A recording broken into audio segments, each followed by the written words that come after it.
You're listening to the Huddle Up Podcast with Chad Jensen and Zack Kelberman. Join Broncos Country's deep divers at milehighhuddle.com and sound off. And now it's time to drop some knowledge.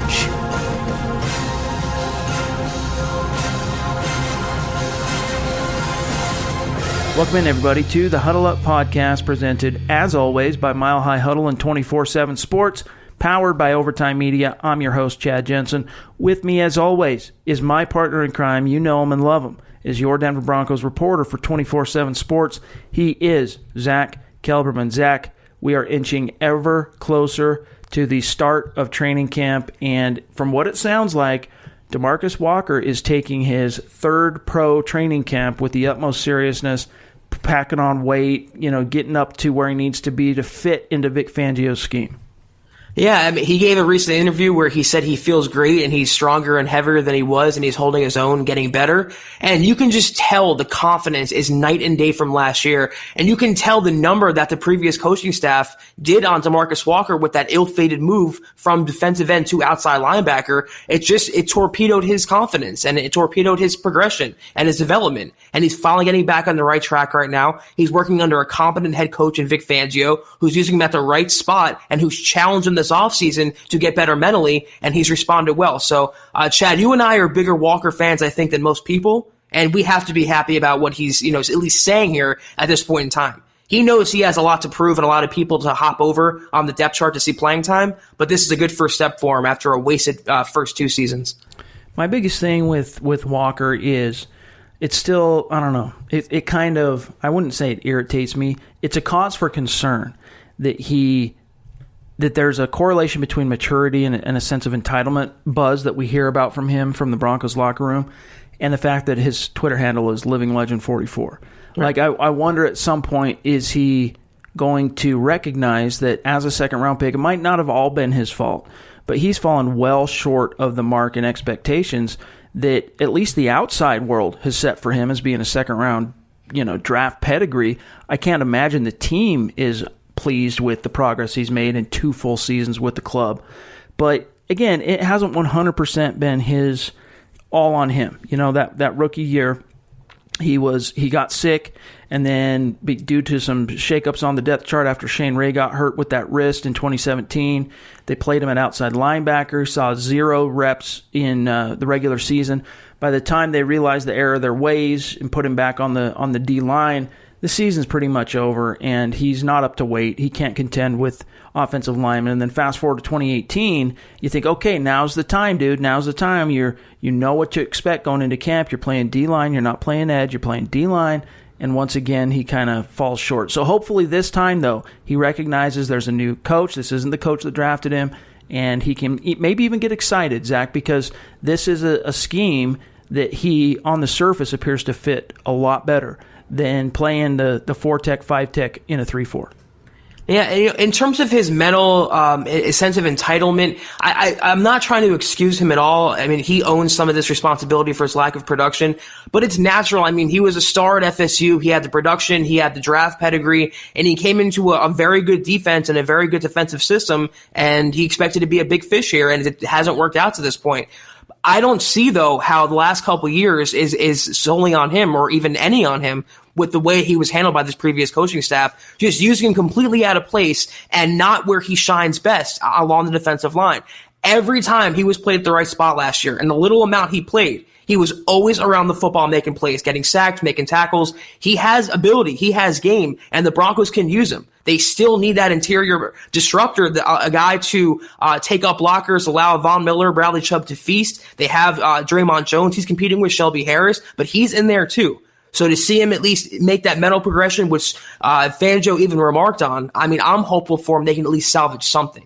He may not ever pan out as a second-round pick and be a full-time starter, but if they can get a third-down pass rusher and they can salvage something with Vic Fangio, I think it's worth it.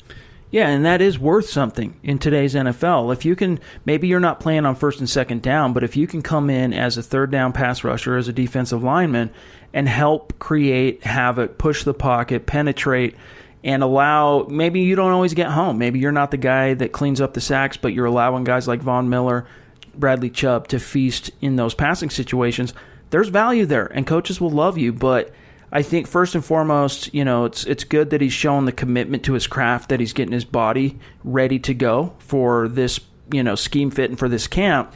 Now I just want to see the mentality. I want to see the, embracing the opportunity, so to speak, and just a work ethic. If he can put those things in place, as we've talked about, I understand all the criticism from a football perspective, from a scouting perspective on DeMarcus Walker, but what I will say is that he simply go back and watch his college tape. It's not perfect, but go back and watch his college tape and go back and watch all the reps he's had in the preseason and his few regular season reps.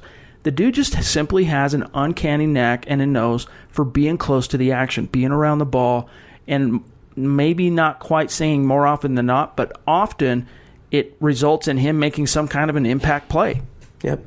Yeah, and that's always going to be useful. Even if you don't get a sack, pressure is production in this defense, and Fangio will find a use for that. I will say that the pendulum does swing both ways, though. Whereas Fangio didn't draft him and he has a chance to salvage him, he also has no loyalty to him either. And John Elway has proven he has no problem cutting higher on draft picks in recent years. So this is definitely a do-or-die season for DeMarcus Walker. It's crap or get off the pot time. He has to at least show he can get on the field in consecutive weeks, let alone, push for a starting spot. But I'm at least confident that if he puts his mental ability with his physical talent, they have a player in him for sure. It's going to be great to see how it shakes out. And again, we're less than 2 weeks. On Thursday, I think it's going to be 1 week away from training camp kicking off. So we're getting closer. We're going to see how it shakes out with DeMarcus Walker. Now, today what we're going to do is we're going to go through and analyze the 10 biggest roster battles that could shape and determine the fate of the Broncos 2019 season. We're going to get to that here in just a second. First, though, make sure you're following the show on Twitter @HuddleUpPod, because it's the best way for you to keep your finger on the pulse of what's happening with the show in real time. Don't forget to leave your creative review if you're on iTunes. We really appreciate that. And if you're on YouTube, keep doing what you're doing. Like, comment, share those videos out that, of course, are the podcast. Appreciate it. All right, Zach. So over the 4th of July holiday weekend, because we are sick maniacs and we do this for a living, I took some time to write up and kind of preview what I see as the 10 biggest camp battles of the summer. And maybe it's a slight exercise in hyperbole to say that they could decide the fate of the Broncos 2019 season, but I think there's an argument that you could make there, especially with about 3 of these, okay? We'll start with the biggest one. Backup quarterback. Now, we know Joe Flacco obviously is going to be the guy heading into this season. There's no question there. Who's going to be his backup should something happen? Now, everything I read, this was on, of course, being a Broncos analyst in Denver media. From the outside, that Baltimore situation last year, I had thought that Flacco, when he suffered that hip injury, Zach, that it only cost him 1 game, and that he after one missed start, he could have got his job back. However, looking at some of the things the Broncos have sent me, I'm looking at their media guide. They claim that that hip injury actually cost him 4 weeks in 2018. So the only reason I bring that up is that's a quarter of the season, and he's getting up there in age. He's in his mid-30s. So if something were to happen, there's maybe not a probability, but there's a higher than normal probability that it could happen. The Broncos have to have something viable, and that's why the backup quarterback situation becomes paramount. Now, we know that heading into the Hall of Fame game, it's going to be Kevin Hogan getting the start. We talked about that on yesterday's show. Then we have Drew Lock. Then we have Brett Rippon. Those 3 are going to throw down for the backup job. The early favorite, obviously, Zach, is Drew Lock, but this is the one I think that could have the biggest impact on the season, depending on whether or not Joe Flacco can stay healthy. Well, it's certainly going to grab the most headlines. And if not for that hip injury last year, Chad, I think the Broncos would be more confident going into the season with Drew Lock and his inexperience as the main backup. But that injury, and coupled with the lack of mental progression right now for Drew Lock and Brett Rippon both, they have to have an experienced guy behind him. And that's the only reason Kevin Hogan still has a job. And it's the only reason he's going to start the Hall of Fame game, at least to get a half or two before giving way to Lock and Rippon. But it's going to dominate the headlines for sure. And you and I are both pulling for Drew Lock, and we both say that when his brain catches up to his arm, it'll be no question about it. And we both foresee Hogan being left off the roster when it's finalized in September. But as we said on yesterday's pod, we can't discount Hogan just yet either. Maybe they found something in him. Maybe they're confident in the way that he developed under Scangarello to this point. Maybe they're really taking their time with Locke and Rippon. We don't know, but I do agree that it could shape the narrative for the Broncos in the future, who they're going to have behind Joe Flacco, who's going to really be the long-term backup. Is if Brett Rippon leapfrogs Locke, and if Rippon versus Hogan, that's not a good look for Locke at all, your second-round pick. So there's different scenarios or different outcomes that I want to keep an eye on as the summer progresses. And what we do know, I mean, if history can be any indication, precedent, tradition, when the guy, right, the starter goes down at any point in the season, more often than not, that team's year kind of goes off the rails. You know, there are a few exceptions to that rule. Look no further back, though, as it relates to the Broncos, than the 06 season in which Jake Plummer led the Broncos to, off the top of my head, I think it was either 7-4, 7-5 record. And he was eventually supplanted, though. Mike Shanahan made the fateful decision to supplant him with the shiny new first-round pick in Jay Cutler, and the Broncos just they couldn't maintain the level they were on. They ended up losing. I know they lost their last 3 games and ended up missing the playoffs, and that was the end of the Jake Plummer era in Denver. Now, at the same time, as I'm talking about this, Zach, I'm thinking back to 2011 when Kyle Orton started that season for the Broncos as the starter. 5 games in, though, he wasn't cutting the mustard. They went with Tim Tebow, and the rest is history. So that's one of those rare exceptions. More often than not, though, if the starter goes down, it kind of dooms your team season. Yeah, I mean, no matter if it's Locke or Hogan or Rippon as the backup, if Flacco suffers a season-ending injury, the Broncos' season is pretty much over. I mean, he's the difference between 8-8 and 10-6 this season, Flacco. So, yeah, it's just a battle of the future, I would say, 2020 and beyond, how far Locke can come this year, how far Rippon can come, and whether or not they have anything in Hogan. I do want to see what he can bring to the table. Next one here I've got, as far as roster battles to preview, the most important is the starting running back position. Now, I think that the Broncos should not tempt fate, and as soon as Philip Lindsay is cleared 100% by the team medical staff, he should be installed as the starting running back, and then let the chips fall. You know, let him compete with Royce Freeman and allow that competition to take shape. Philip Lindsay has to justify being the starter, but I don't necessarily think that he should have to, go back in an open competition per se and have to re-earn that job, because he was just such a star. He was I would argue, Zach, he's one of 3 star players currently on the Broncos roster, which would include him, Von Miller, and Chris Harris. Now, there's a bunch of fringe guys that have the potential this year to be included in that conversation, like, Bradley Chubb, Cortland Sutton. There's a few other guys on the roster, but I think Philip Lindsay is one of the bona fide stars, and as such, as an incumbent Pro Bowl player, he should get that first swing at the plate, so to speak, and have to justify it, of course, through his play in training camp and preseason, but you got to believe he's going to do that. Either way, though, Zach, this is going to be a fight. Royce Freeman is highly motivated after the way his season kind of tapered off with that injury, and then seeing Lindsay, just rocket into the stratosphere. I'm really looking forward to this one. Yeah, I'm with you here. You cannot sit a talent like Philip Lindsay. The only thing he has to prove, in my opinion, is if he's over his injury and his wrist is up to strength and he can carry the ball like normal and this and that. He'll have no problem learning the playbook. He'll have no problem, obviously, being a team player and fighting to earn his keep. He's talked about it already. He's not going to rest on his laurels. He's a Pro Bowler, like you said, Chad. He's an historic Pro Bowler at that. He's the spark plug. He's the centerpiece of this offense, as far as I'm concerned, and you cannot sit that. As good as Royce Freeman is, he just does not match the talent. So it's going to be a timeshare, though. This is a battle. It's a formality. Both players are going to see a lot of playing time this year, with Royce Freeman being on early downs and Philip Lindsay being on passing downs and third downs and special packages, stuff like that. Either way, the Broncos are in a really good situation, having both these players hopefully healthy for a full season. All right, let's get also to starting tight end. All right, this is a situation that on the surface, it would appear that Jeff Heuerman is going to kind of be penciled in as the starter, but Noah Fant, he's a first-round pick, and he was arguably the most explosive tight end in the 2019 class. I was a huge admirer of T.J. Hawkinson, still am. I think he was the best overall tight end in this class. There's not a whole lot that Noah Fant can do as a receiver that TJ Hawkinson can't, except the fact that the twitch, the explosiveness.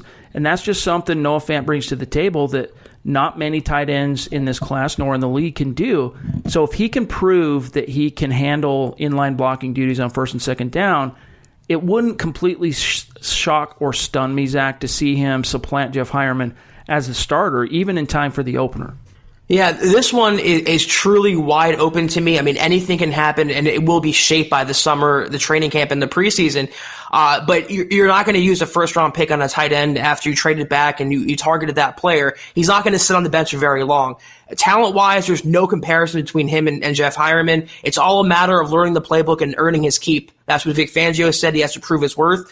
Once he does this preseason, once he shows he can master being the tight end one, he will be given an opportunity. I would not be surprised either, Chad, if it happens before the opener, but sometime by mid-regular season, I think he'll be atop the depth chart. The only variable is Jake Butt here. I mean, I'm not huge on his chances. I don't think he can come back from 3 ACL tears, but he is another healthy player. They have Fumagalli. They have Austin Fort. This is wide open right now, and we know that Scangarello is going to use a lot of 2 tight end packages, so they're going to use a lot of tight ends either way. But I think I'm with you. It's a matter of when, not if, Fant becomes a starter. Yeah, definitely. And the safe bet is to assume Heuerman will start the season nominally as the starting tight end, but it's only a brief matter of time before Noah Fant gets that nod.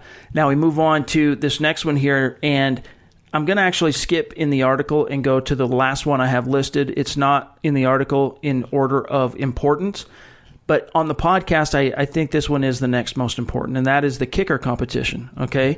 Because Brandon McManus is the only specialist who is under threat this summer. Of course, you got Taylor Bertolet that's in there, brought in by the team, his second stint with the Broncos. There's a reason, Zach, the Broncos are sniffing around another guy. It probably has a little something to do not only with Brandon McManus's inconsistencies, let's say, especially in the clutch, but also the fact that he's scheduled to earn $2.7 million in a base salary in 2019. If you can, I mean, if there's basically what I said here is the financial factor. If it's sixes, basically in terms of the camp performance, are you going to go with the guy that costs almost $3 million or the guy that costs just under $500,000? It's a great point, Chad, and this is the only reason I think they're having this competition because let's face it, McManus hasn't justified that big contract, which Denver kind of handed out a little begrudgingly a couple years ago. I mean, he had a good couple years for the team, and then he earned that big deal. And at the time, it made him one of the highest paid kickers, and he just hasn't followed through. He had a disastrous 2017. He rebounded kind of well in 2018, but still wasn't the same McMoney that we knew. And McMahon, to his credit, he came in and immediately started pushing McManus. He didn't let him rest on his past. He brought in competition. And like you said, like Taylor Bertolet, if he can make a fraction of what they're paying McManus, with all the free agents they have next year, Chad, all the players they want to pay, every penny counts here. I would still be surprised ultimately if McManus is not the kicker this year, but it's definitely within the realm of possibility that McMahon can make that change. It's not out of the question at all. Yeah. It'll be interesting to see how it shakes out and really how much of an opportunity Bertolet is given in terms of reps in the preseason. I think it's going to be a lot more fair than maybe fans are expecting at this point. I think McMahon, the special teams coordinator, is going to kind of even the slate, even the playing field, so to speak, and let the chips fall because he just hasn't been cutting the mustard, Brandon McManus. So we'll see how that one shakes out. Now, let's go back to the offensive side of the ball. We're going to let's just put these into one conversation. You got swing tackle, okay, and you've got backup center. Why are these so important? First and foremost, swing tackle, it goes without saying that if something were to happen to Garrett Bowles or Jawan James, you got to have a guy you can count on and rely on to be the next man into the breach. And just a few weeks ago, honestly, I didn't really feel that confident in what the Broncos had. I mean, I basically saw Chaz Green as the number one option there. But after really examining the roster, spending more time, I'll admit, and this is on me, I didn't realize how accomplished Don Barkley is. Now, the Broncos have been playing Barkley, or at least during OTAs, they played Barkley at right guard, while Ron Leary was, licking his wounds and getting back into shape, which he's supposedly going to be ready to go for training camp. That's Leary. Don Barkley was playing right guard, but in his career, he has started 23 games at offensive tackle. Only one of them was at left tackle, while the other 22 have come at right tackle, all of which were blocking for an elite level quarterback in Aaron Rodgers in Green Bay. So if I had to, peg a dark horse to win this job, I mean, if I'm the coaches and I want someone I can count on, there's a body of work, I'm going with Don Barkley here on the swing tackle. We'll talk about the centers here in just a second, but what are your thoughts on swing? Yeah, with so much youth at the position and so much turnover, they might want a veteran presence there, and Barkley does have that experience with the Packers, and he would be a good option. But I think the Broncos are going to take a page out of what they did last year, and that's cross-train a lot of these linemen to play multiple spots. For instance, Chaz Green can play tackle, he can play guard. At center in a second, you have a couple guys there who can play guard and center. They have only so many spots to go around, and a lot of new moving parts, and a lot of players playing at a position like Reisner, like McGovern. So that should be a telltale sign that they're going to keep maybe one fewer guy on the 53, but he can play multiple spots, just like Billy Turner did last year. He can play all over the line. So if I had to give my swing tackle dark horse right now, I could see them both being in it, but they picked up Chaz Green late in the process for a reason. He also has that pedigree coming from the Cowboys and where Ronald Leary came from, and he has that versatility where he can play guard and tackle. So that's a direction where I think Munchak will look, is to have versatile guys who play all over. Fair point. And one thing, too, when I published this article, and I expected this, was the obligatory responses on comments and social media that, well, don't forget Dalton Reisner. And while that's true, I think you can look at, if you're a coach, if you're the coaches there in Denver, you can look at Dalton Reisner as a fail-safe, but you don't necessarily want him to be your first tackle, replacement basically onto the field, because if you do that, now you're replacing two starters. Right. Because you're replacing either Bowles or James with Reisner, and then you got to replace him with someone at left guard. Who's that going to be? So instead, you want someone who, and this is where I don't disagree with you, that in those swing guys, you want to be able to have some versatility and cross-training, wherewithal, but you also don't want to go too crazy with that in terms of putting too much on a rookie like Dalton Reisner's plate. Yeah, I agree with you there, and I would not have Reisner be that guy off the bench or be that second guy in another position to play tackle, for instance. I would just let him stay at guard and learn guard and thrive there and not put too much on his plate. So they're going to have to keep an outside guy here, and I like both the guys on this list. I think one of them will make the 53 for sure. It's just going to, whoever responds to Munchak better in his system. Yeah.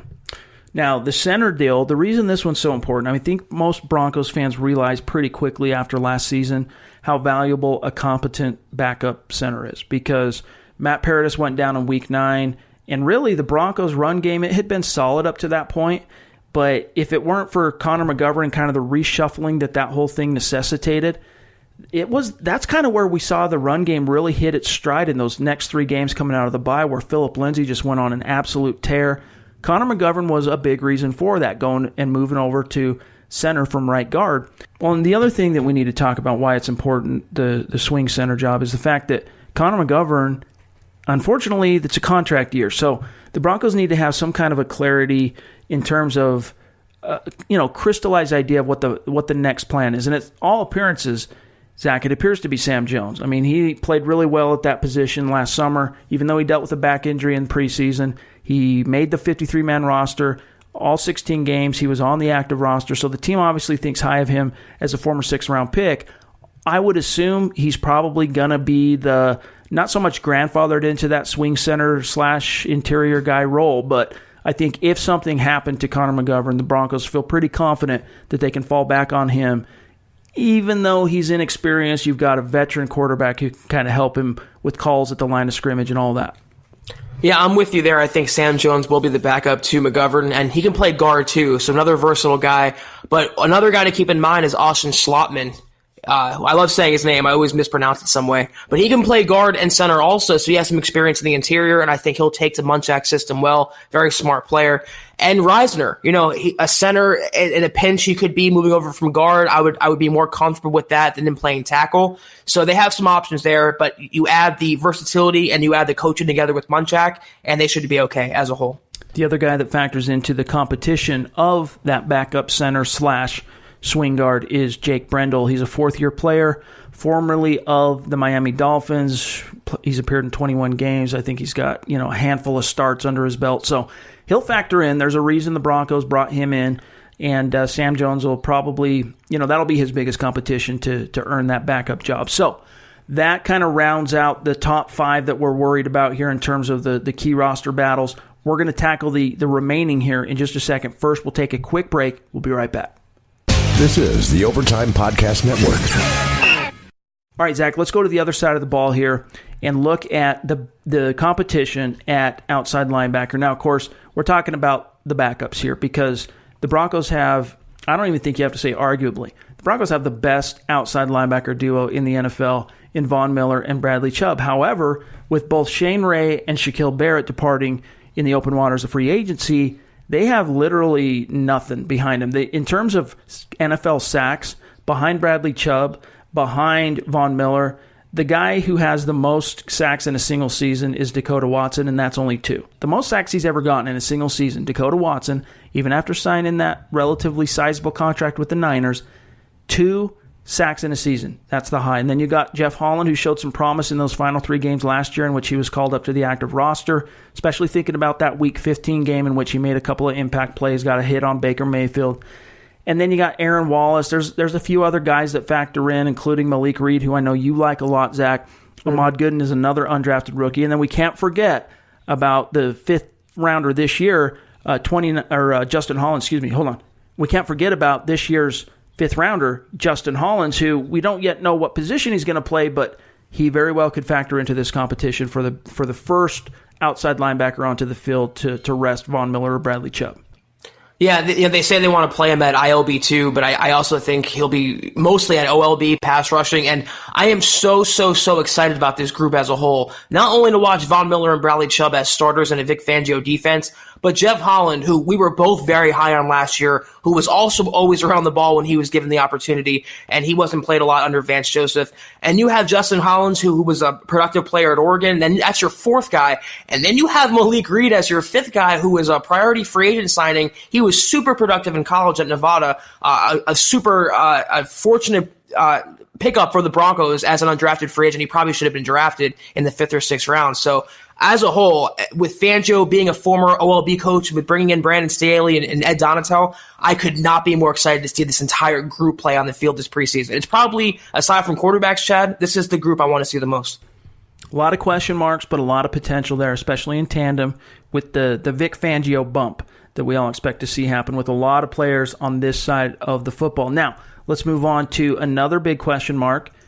Besides, or behind, I should say, Todd Davis, behind Josie Jewell, again, in terms of proven production in the NFL, it kind of falls off a cliff. The number 1 guy in terms of actual playing some NFL snaps on defense is Joseph Jones, but even he, it's pretty limited, his experience playing not just special teams, I'm talking defense. Last year, he made a great impact on special teams, Joe Jones did, and I wanted to see more of him on defense, and I'm hoping this time around he's going to be able to make some noise with a fresh set of coaching eyes, watching over this basically. But there's also Alexander Johnson that the team, I might not quite say inexplicably has a lot of faith in, but for a guy who spent those years out of football with that court case, they kept him on the 53-man roster last year. He made 0 impact on special teams. They like him. There's a reason why they've hung on to him, kept him on the roster last year. Keyshawn Bierria, you got a couple of undrafted rookies this year, and Joe Deneen, Josh Watson. How do you see this shaping up? Because I think at bare minimum, Zach, they're going to carry 4 off-ball linebackers, and then also the fly in the ointment once again is Justin Hollins. Well, hopefully they don't keep 6 again this year. I obviously will defer to Vic Fangio and his coaching and expertise. He's forgotten more about football than I will ever know. But I still believe the Broncos should have either drafted or signed an inside linebacker just for insurance this offseason. I was not too thrilled about them going into the regular season, or at least training camp, with Davis and Jewell as the starters. Even though I like Hollins, even though Joe Jones, I know you're high on Chad, even though they like Alexander Johnson, and Deneen could push as an undrafted guy. He can push and make the 53, maybe a new Chris Harris Jr. from Kansas. But as a whole, I'm unimpressed. And Keyshawn Bierria, I think he could be cut. As a whole, this group has a lot to prove. And starting with the starters, starting with Todd Davis, who's kind of a limited 2-down player, starting with Josie Jewell, who's not a 3-down player. They're going to kind of just be the sum of all their parts, and they're going to rely on coaching and versatility to get them by here. I hope it works out. I just still think they should have bolstered the unit a little bit more than what they actually did. Yeah, and I think a big reason for that is that the Broncos have a lot more faith in Jewell and Davis than, those of us in media and obviously the fan base as well. And I think there's something to that we should probably factor in a little bit more in terms of our analysis. However, we need to see it take place on the field because Davis and Jewell both were very good at times last year, but consistency for both of them was an issue, and especially in coverage. Now, here's how I have the depth chart shaken out at inside linebacker. The final three guys, obviously, on this are probably not making the roster. Here's how I have it. Todd Davis, 1. Josie Jewell, 2. Alexander Johnson, 3. Joseph Jones, 4. Followed by Joe Deneen, Keyshawn Bierria, and Josh Watson. What do you think? I'm in agreement. I think they're not going to keep as many as they did last year. Obviously, Davis and Jewell are locks, and I guess if Hollins can be classified as an ILB, he's a lock too. And Jones and Johnson will battle for that last spot. I think Deneen will make the practice squad, and Bierria to me will be a cut. He doesn't bring anything to the table as far as I'm concerned, and he won't get by with Fangio this year as the coach where he did last year with Vance Joseph. So I think they'll carry 4 or 5, but I know the first 4 were named are locks. I just hope they can put it all together. The potential is there, Chad. It's just a lot of unproven talent coming together at once.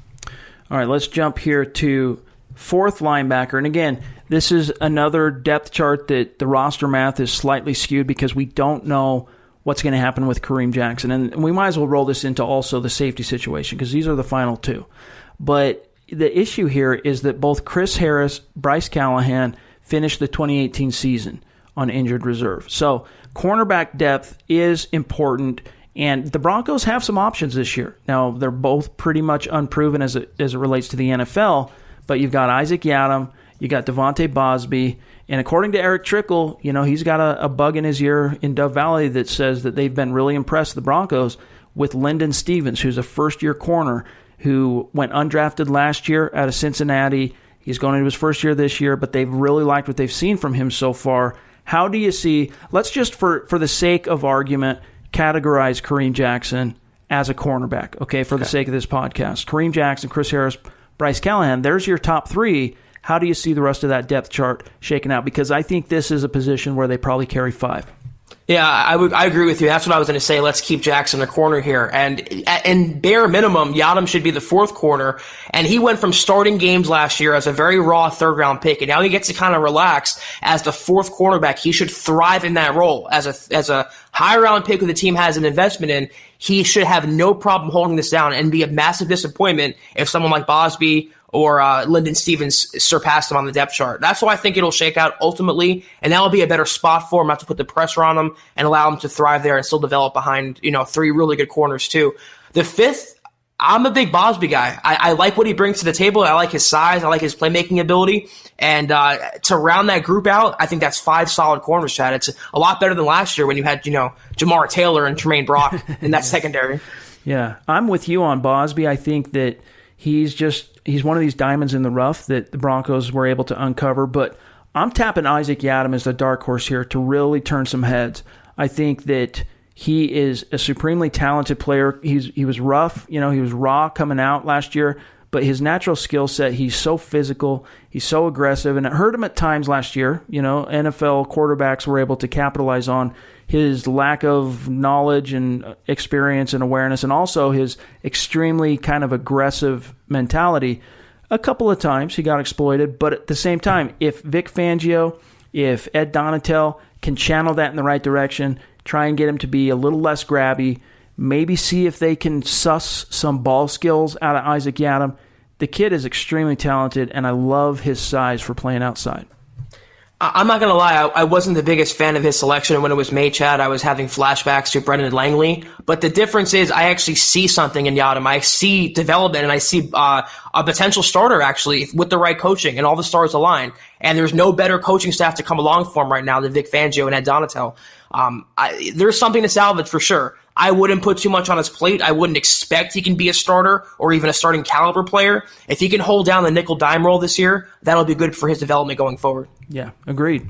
And that's kind of how it started even for Chris Harris. I mean, as a rookie, he made it obviously out of camp, And he basically served as the fourth guy. Third guy eventually didn't take long for him to be the third corner onto the field in nickel situations. And by 2012, he was the starter opposite of Champ Bailey. And so we'll see whether or not the Yadam situation follows a similar trajectory. But he's got a lot of talent, and he's got great size, and he's a hard worker too, and he's a leader. So you got the character there, you got the football IQ. So now he just needs the right coaching to put it all together. And I think this is one of those stars aligning where Vic Fangio can be manna from heaven for a guy like Yadam. Now, let's move on to this last one.